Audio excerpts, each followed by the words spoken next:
नमस्कार दोस्तों, स्वागत है आप सभी का एक बार फिर से हमारे YouTube चैनल पर।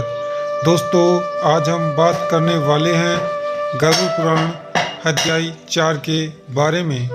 तो दोस्तों, हमारे चैनल को लाइक एंड सब्सक्राइब जरूर कर दीजिएगा।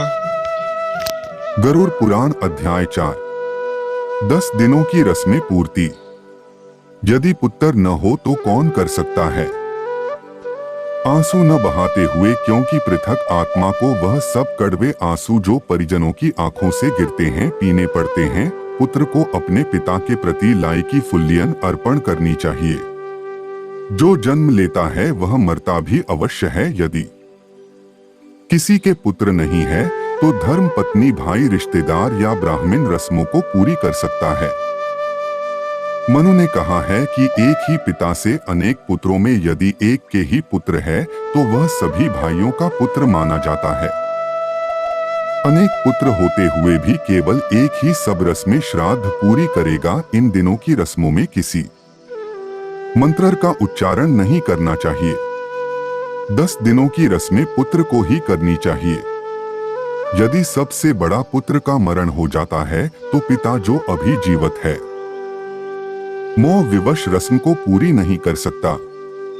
10 दिन के श्राद्ध परिवार के नाम में होते हैं।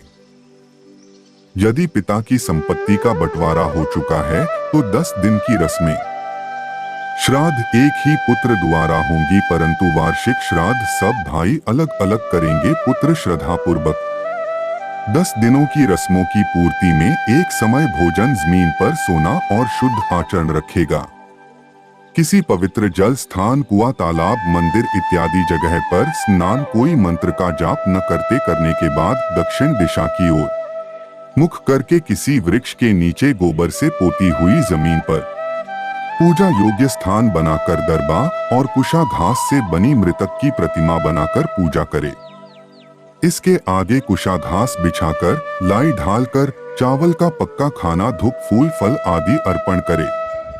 इसी तरह 9 दिनों तक करते हुए 10वें दिन पूरी हजामत बनवाकर पीले वस्त्र धारण कर मासा के लड्डू और सामग्री के साथ पूजा करते हुए मुक्त आत्मा की शांति के लिए प्रेरणा करें। प्रतिदिन श्राद्ध के बाद नहाकर गौ को प्रसाद खिलाकर आप भोजन करें।